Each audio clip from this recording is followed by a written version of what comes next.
Hello students, all of you welcome to your free education channel Pankaj Science 1.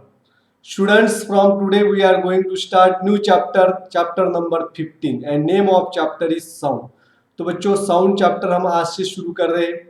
आज इस sound chapter का पहला video है और इस वीडियो में हमें पढ़ना है production and propagation of sound. Sound कैसे तैयार होता है और एक जगह से दूसरे जगह पे आवाज कैसे पहुंचती है, इन सब के बारे में हमें आज के इस वीडियो में पढ़ना है। Therefore watch this video completely, don't forget to subscribe my channel, like and share the video. तो शुरू करते हैं बच्चों आज का topic production and propagation of sound. तो यहाँ पे एक क्वेश्चन है, हाउ इज साउंड प्रोड्यूस। तो साउंड जो है वो कैसे तैयार होता है, हाउ इज साउंड प्रोड्यूस। हमें सबको पता है, in last year we were studied about that the sound can be generated from a vibrating object। जब कोई भी ऑब्जेक्ट है या सोर्स है उसमें वाइब्रेशन होता है तो वाइब्रेशन की वजह से साउंड प्रोड्यूस होता है। इफ वी क्लैप, अब हम क्लैप करते हैं तो जब क्लैप करते हैं तो हमारे हाथों के अंदर देखिए थोड़ा सा वाइब्रेशन होता है और इस वाइब्रेशन की वजह से ही साउंड प्रोड्यूस होता है। जब हम तबला बजाते हैं, गिटार जो है इसके स्ट्रिंग जो है इसको स्टक करते हैं तो इस दौरान गिटार के जो तार होते हैं इसमें वाइब्रेशन होता है और उस वाइब्रेशन की वजह से साउंड प्रोड्यूस होता है।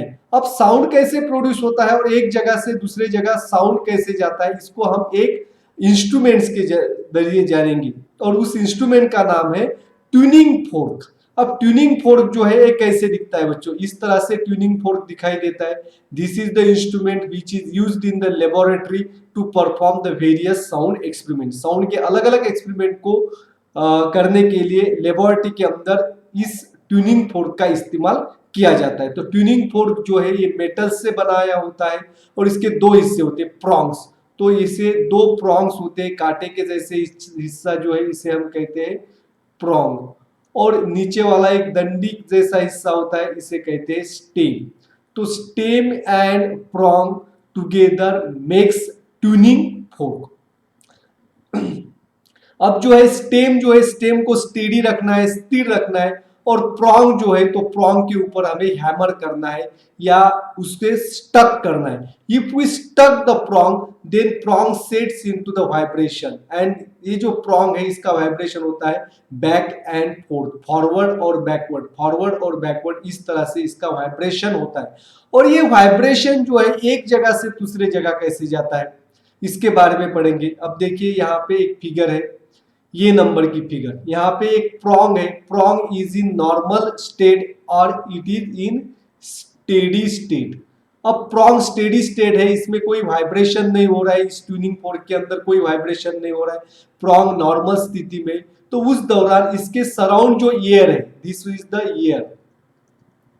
अब ये जो एयर है, एयर भी स्टेडी होती है and the air molecules are at equal distance from each other। तो एयर के यहाँ पे तीन हिस्से बनाए हुए हैं, ए बी एंड सी, और ये जो वर्टिकल लाइंस है, खड़ी लाइंस है, vertical line represents the molecules of air and if we see the molecules of air are equidistant from each other। इनका डिस्टेंस जो है एक दूसरे से सेम है, they are equally spaced। तो इसका अर्थ क्या है, it indicates that the average distance between the air molecule is same everywhere।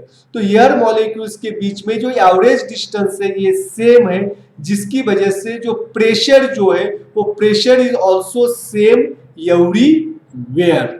तो प्रेशर भी जो है वो सभी जगह पे सेम होता है।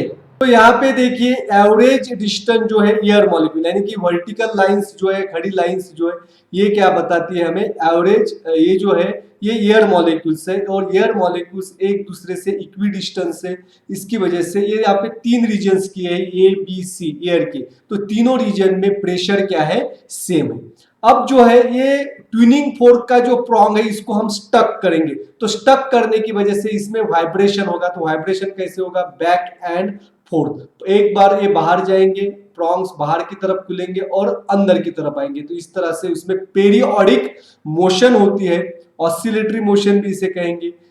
If the prongs of the tuning force goes away from each other. अब यहाँ फिगर में देखिए ये prong जो है एक दूसरे से दूर गए, they move away from each other and due to which the air around the prongs, prong के पास जो एयर है इस एयर के ऊपर ये जब बाहर की तरफ खुलेंगे तो इसका प्रेशर इसके ऊपर आता है and due to this pressure the air get compress near the prong and due to this compression the state is created, the new state of the air is created where the pressure is increase. तो यहाँ पे क्या होता है, pressure increase होता है and this region in which the air pressure is high is called as compression. अब इस रीजन में एयर का प्रेशर हाई होता है, इसे हम कहते हैं कॉम्प्रेशन. अब देखिए ये कॉम्प्रेशन वाला हिस्सा है, हाँ अब यहाँ पे प्रेशर ज्यादा है and this region is called as compression. अब कॉम्प्रेशन में क्या होता है, जब प्रोंग्स खुल जाएंगे तो एयर मॉलिक्यूल स्क्वीज होंगे, इसके ऊपर प्रेशर आएगा और ये एक दूसरे से पास में आएंगे और जब पास आते हैं तो उसकी डेंसिटी बढ़ती है और डेंसिटी बढ़ने की वजह से प्रेशर भी बढ़ता है and this is the region of air where the density and pressure is high and this region is called as compression. तो इसे हम कहते हैं कॉम्प्रेशन. आ गया समझ में. अब जो है प्रोंग जो है बाहर की तरफ खुले, अब अंदर की तरफ आएंगे. Then after that when the prongs are comes close to each other, अब प्रोंग्स जो है एक दूसरे से पास आए हैं तो अब क्या हुआ है, the air near the prongs get the more space to move away from each other because the pressure is released on it and due to which the air molecules moves away from each other. अब prongs एक दूसरे के पास आने की वजह से ये जो रीजन है, ये रीजन इसमें प्रेशर कम हुआ है और प्रेशर कम होने की वजह से एयर मॉलिक्यूल एक दूसरे से दूर गए and this is the region where the density of molecules of air or this region have the lower density and lower pressure. The region of air in which the pressure is low is called as rarefaction. तो इसे कहते हैं rarefaction. दूसरा reason तैयार हुआ है rarefaction. तो compression जो है इसमें प्रेशर हाई होता है, high pressure and high density. Okay और रेयरफैक्शन जो है ये जो रीजन है ये low pressure and low density वाला रीजन होता है. अब देखिए बच्चों, पहले जो है earlier where the compression is form, this compression is transmitted, this compression is the air molecule squeeze together and this is the energy and this energy is transmitted to the next region, that is A to B region and due to which the air molecules of the B region are compressed. तो पहले B region के molecules normal थे लेकिन यहाँ पे compression तैयार होने की वजह से ये एनर्जी B रीजन में ट्रांसमिट हुए, therefore B रीजन के मॉलिक्यूल कॉम्प्रेस हुए. तो इस तरह से alternate compression and rarefaction, compression के लिए मैं C यूज करता हूँ, रेयरफैक्शन तैयार होता है, फिर कॉम्प्रेशन, फिर रेयरफैक्शन, फिर compression, rarefaction, compression, rarefaction, compression and rarefaction. Such periodic motion of the prongs creates compression and rarefaction, alternate compression and rarefaction in the air and these are the propagated away from the prongs. तो prongs जब बाहर जाएगा अंदर जाएगा, vibration जब होगा तो forward backward movement होगा, जब फॉरवर्ड मूवमेंट होगी तब कॉम्प्रेशन, बैकवर्ड मूवमेंट होगी तो रेयरफैक्शन. तो जो कॉम्प्रेशन तैयार हुआ है वो नेक्स्ट रीजन में ट्रांसमिट होगा, फिर यहाँ पे रेयरफैक्शन तैयार होगा, फिर नेक्स्ट रीजन में कॉम्प्रेशन ट्रांसमिट होगा. तो इस तरह से हवा के अंदर अल्टरनेट कॉम्प्रेशन और रेयरफैक्शन तैयार होते हैं, यानी कि अल्टरनेट हाई प्रेशर और लो प्रेशर के रीजन्स तैयार होते हैं and this forms the waves. और इस तरह से साउंड वेव जो है वो हवा के अंदर तैयार होती है and this sound wave is called as longitudinal waves. तो साउंड वेव्स को लॉन्जिट्यूडिनल वेव्स कहा जाता है. तो sound is propagated from one place to another place in the form of longitudinal wave. तो लॉन्जिट्यूडिनल वेव्स के फॉर्म में जो है साउंड एक जगह से दूसरी जगह जाता है. अब देखिए वाइब्रेशन की वजह से साउंड तैयार हुआ है और जिस वाइब्रेशन जो है वो हवा से एक जगह से दूसरे जगह जाते हैं, क्योंकि अल्टरनेट कॉम्प्रेशन और रेयरफेक्शन तैयार होता है, वेव्स तैयार होती है।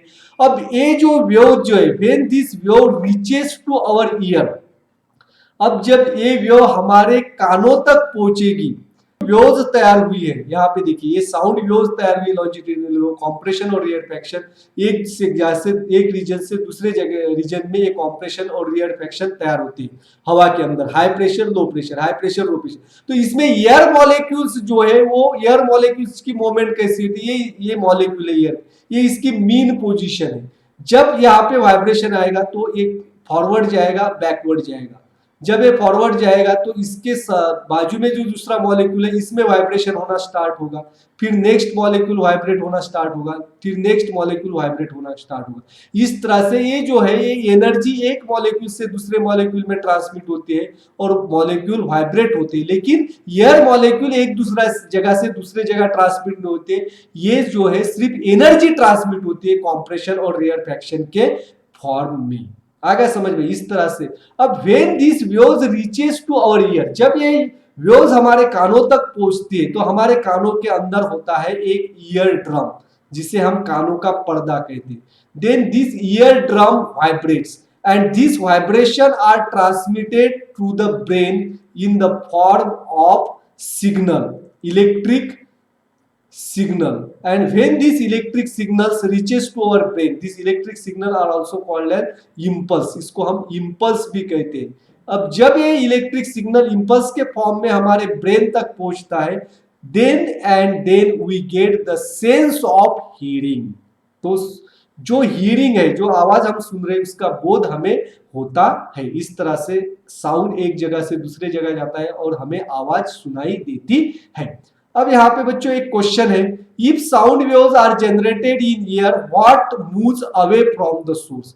जब साउंड वेव्स हवा के अंदर तैयार होती है, प्रॉन्ग्स ने वाइब्रेट किया है हवा के अंदर, तो हमारे कानों तक क्या पहुंचता है? तो हमारे कानों तक क्या पहुंचता है बच्चों? Is it the air itself और द स्टेट ऑफ कॉम्प्रेशन और rarefaction created in the year. तो हमारे कानों तक वहां से जब ट्यूनिंग फोर्क, अब यहाँ पे देखिए ट्यूनिंग फोर्क है, इसका वाइब्रेशन हुआ है, तो यहाँ पे एयर मॉलिक्यूल से, तो क्या हमारे कानों तक एयर मॉलिक्यूल्स पहुंचते हैं? नहीं, तो हमारे कानों तक पहुंचता है कॉम्प्रेशन और रेयरफेक्शन, अल्टरनेट कॉम्प्रेशन और रेयरफेक्शन होते हैं, तो एनर्जी हमारे कानों तक पहुंचती है। Therefore the sound is the form of energy. When sound reaches to our ear, it means that only energy is reaches to our ear, not the air molecules. Air molecules सिर्फ उसी जगह में vibrate होते हैं, back and fourth, back and fourth. तो एक molecule से दूसरे मॉलिक्यूल, दूसरे मॉलिक्यूल से तीसरे मॉलिक्यूल, इस तरह से वाइब्रेशन जो है लॉन्जिट्यूडिनल वेव्स के फॉर्म में हमारे कानों तक पहुंचता है। तो इस अब देखिए alternate compression rarefaction, compression rarefaction, इस तरह से ये हमारे कानों तक पहुंचते हैं।